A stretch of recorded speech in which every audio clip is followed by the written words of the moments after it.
So here I am on YouTube watching some more Jordan Peterson videos.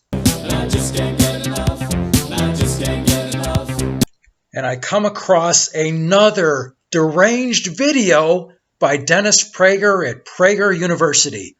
Let's take a look.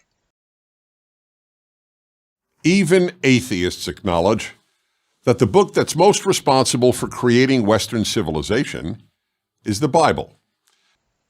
No, that is a complete lie. Atheists recognize that the Bible is part of Western civilization, but the most important book is Plato's The Republic, far more important than the Bible. There is a reason why Greece is known as the cradle of civilization and not Israel. Through the ancient Greeks, we get social contract theory, the agreement between individuals and a society, an agreement that involves following the laws and a mechanism of law enforcement. When it comes to law enforcement, the ancient Egyptians that created the pyramids 1,000 years before Moses had organized law enforcement, they also had the first recorded peace treaty between them and another nation. So through the ancient Egyptians, the greatest demonstration of power of central government, the power of a large organized group of people in the pyramids, you have a peace treaty, you have organized law enforcement. Through the ancient Greeks, you have social contract theory, you have the Socratic Method, which is used in every courtroom across the country. You also have the first democracy. In the United States, you have a constitution that begins with we the people. You have a separation of powers. You have 3 branches of government. And in the Bible, we have a man in his foreskin. We have the covenant of Abraham. When it comes to constructs of government in Western civilization, the Bible is completely worthless. It's not that the Bible is low on the list of influential books in Western society. It doesn't even make the list. Until very recently, that was considered quite an achievement. After all, it was Western civilization that created societies rooted in individual liberty, rooted in democracy, that affirmed the equality of all people, and which gave the world the notion of universal human rights. All of which had absolutely nothing to do with the Bible. This was due to the Enlightenment, a philosophical movement, and most of that philosophy, once again, coming from ancient Greece, coming from the big 3, Socrates, Plato, Aristotle, coming from the pre-Socratics. And a lot of these documents that were created built upon the social contract theory by philosophers John Locke. And also you had great works by the dirty little atheist Thomas Paine, and works that he did, works that included The Rights of Man and Common Sense, another book by Thomas Paine. So once again, this is the Enlightenment. This is philosophy. This is once again going back to the ancient Greeks and many other sources of philosophy as well. Absolutely nothing to do with the Bible. Of course, these unique moral ideals took centuries to be realized, and the ideals were often violated. But only the West formulated these ideals, let alone achieved them, and then spread them around the world. In the last half-century, however, many of the recipients of these gifts, especially the well-educated, no longer regarded Western civilization as morally superior to any other.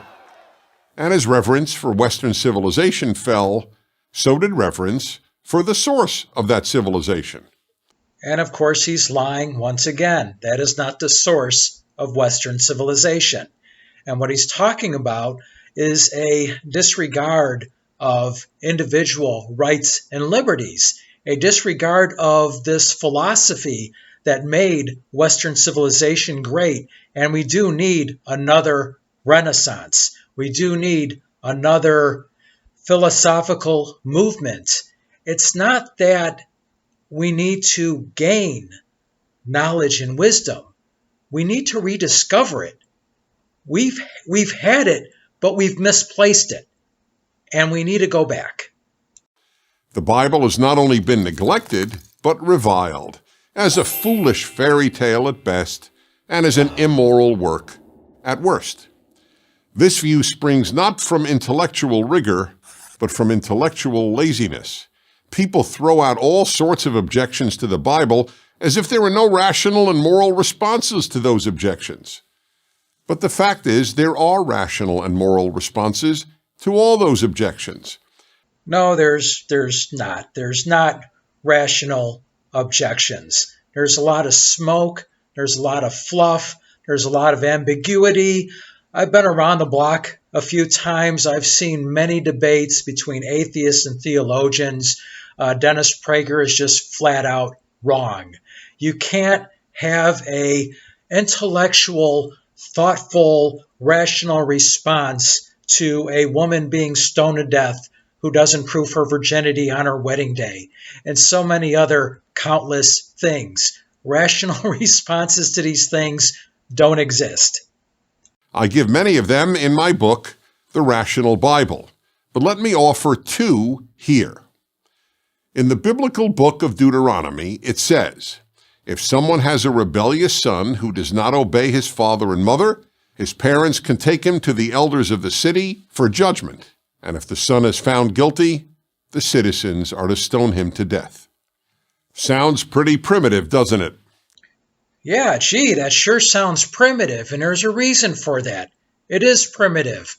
In fact, however, it was an enormous moral leap forward.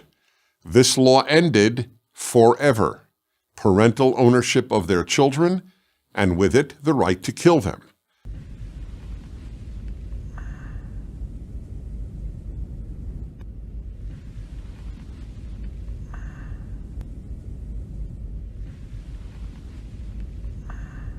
The brilliance of this law was that it seemed to preserve the absolute authority of parents, but in fact ended it. But you will respond, the citizens of the city could still kill the child. Theoretically, that was true, but we have no instance of it ever happening in the history of the Jews, the people who brought the book into the world and lived by its rules. In societies where most people are illiterate, you're not going to get a whole lot of history. If people don't know how to read, let alone write, you're not going to have people writing things down. And even if you do, it can be very difficult to preserve that. So just to say, oh, we don't have a historical record doesn't mean that these passages are very harmful and have done a lot of harm. And here's the passage, a rebellious son. If someone has a stubborn and rebellious son who does not obey his father and mother and will not listen to them when they discipline him, his father and mother shall take hold of him and bring him to the elders at the gate of his town. They shall say to the elders, the son of ours is stubborn and rebellious. He will not obey us. He is a glutton and a drunkard. Then all the men of his town are to stone him to death. You must purge the evil among you. All Israel will hear of it and be afraid. In other words, this preaches a draconianism. We're going to stone people to death to instill fear in the citizens. This is barbaric. It sounds barbaric because it is barbaric. Critics of Western religion also often cite the famous biblical law, an eye for an eye, tooth for a tooth, hand for a hand, etc., as another example of an immoral biblical law. I don't know of any atheist bringing up an eye for an eye being barbaric. And the reason for this is when you talk about the Bible, we're not just talking about the Torah.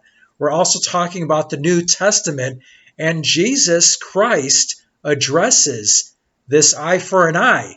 So when Dennis Prager says these things, it just tells me he's living in this fantasy world. He's dreaming these things up. These aren't things that he's actually getting from interacting with people or having his fingers on the pulse of conversation. He's just living in this dream world. Nobody is bringing up this eye for an eye because, once again, it's addressed by Jesus in the New Testament. But this law, known by its Latin name, lex talionis, the law of retaliation, was another great moral advance. It was not meant to be taken literally, and it never was, for the simple reason that it's impossible to exactly duplicate bodily harm. So Dennis Prager's just making up things as he goes. He's now determining what in the Bible is meant to be taken literally and what's not to be taken literally. So eye for an eye, that wasn't meant to be taken literally because you can't duplicate bodily harm. But an eye for an eye is actually, that's exactly what you would be doing. You'd be duplicating bodily harm. And yes, that can be done. But you can't expect to make too much sense out of what this man's going to say. Only a life for a life was meant literally, and taken literally. There is capital punishment for premeditated murder. So then, what did it mean? For one thing, lex talionis is the ultimate statement of human equality.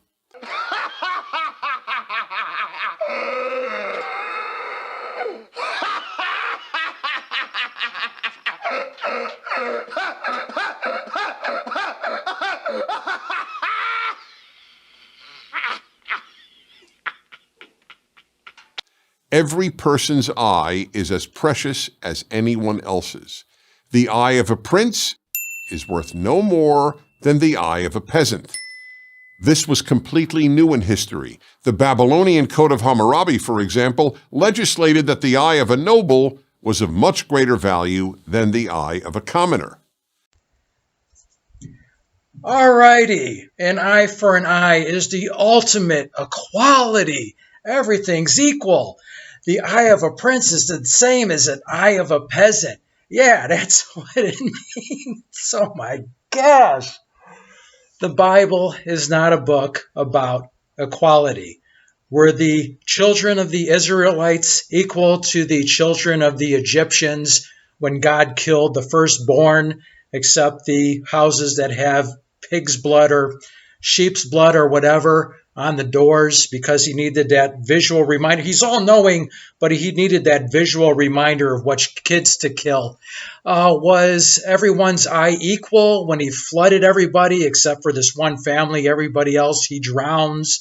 Was everybody equal when Moses slaughtered the Midianites, including women and children? Were their lives equal? Were their eyes equal? The Bible is laughably not a book about equality. Second, the principle of an eye for an eye ensured only the guilty party was punished for his crime. In other law codes and in common practice, if you killed someone's daughter, your daughter would be killed.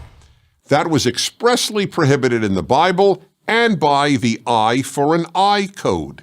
No, the Bible is full of punishments of children for the so-called sins of their parents. You look at the curse of Canaan. His father, Ham, saw his grandfather's Noah's penis, didn't throw a towel on it, and so he became a slave.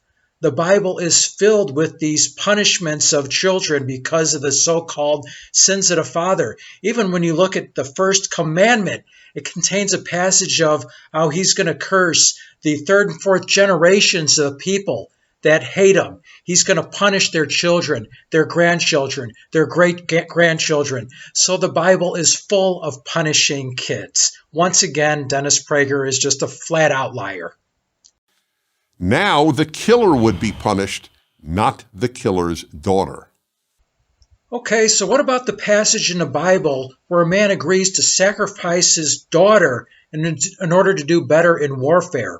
And unlike Abraham's son, God doesn't come in at the last second to save her. She dies. She winds up getting sacrificed. So please explain that justice and how that is not punishing the daughter, but punishing the man. Third, lex talionis prohibited unjust revenge. In the ancient world, if a man gouged out another man's eye, the victim, if he could, would gouge out both the attacker's eyes, or kill him, or hurt his children, and so on.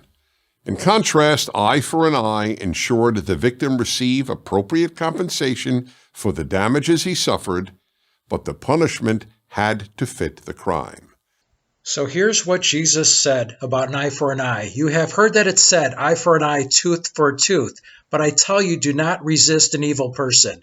If anyone slaps you on the right cheek, turn to them the other cheek also. And if everyone wants to sue you and take your shirt, hand over your coat as well. If anyone forces you to go 1 mile, go with them 2 miles. Give to the one who asks you, and do not turn away from the one who wants to borrow from you. Love for enemies. You have heard it said, love your neighbor and hate your enemy. But I tell you, love your enemies and pray for those who persecute you, that you may be the children of your Father in heaven. He causes his sun to rise on the evil and the good, and sends rain to the righteous and the unrighteous. If you love those who love you, what reward will you get? And not even the tax collectors doing that? Are not even the tax collectors doing that? And if you only greet your own people, what are you doing more than others? Do not even pagans do that? Be perfect, therefore, as your heavenly Father is perfect. So Jesus is preaching forgiveness and love over this eye for an eye statement of revenge. So according to Dennis Prager, who's saying this eye for an eye is the greatest moral philosophy ever created, is he saying that Jesus just reversed all that? That Jesus just ruined it? How could he not even bring up that Jesus addressed this eye for an eye directly? The next time you read or hear someone argue that the Bible is irrational or immoral, tell them how the stone the rebellious son law ended parental killing of children, and how the eye for an eye law struck a unique blow for human equality and justice. If they're intellectually honest, they'll admit that they have learned something new. I'm Dennis Prager. Absolutely. When an atheist talks about how bad the Bible is, bring up that stoning disobedient kids to death took that power away from the parents. And an eye for an eye is awesome. That was a great statement of equality. By all means, address the atheist with exactly what Dennis Prager said to show all that rationality and intellect. I mean, who could possibly argue with those statements? This is Jim Wall. Thanks for watching. Until next time. Cisco, do we have to leave all our good friends now? Only until next time, Pancho. Adios, amigos.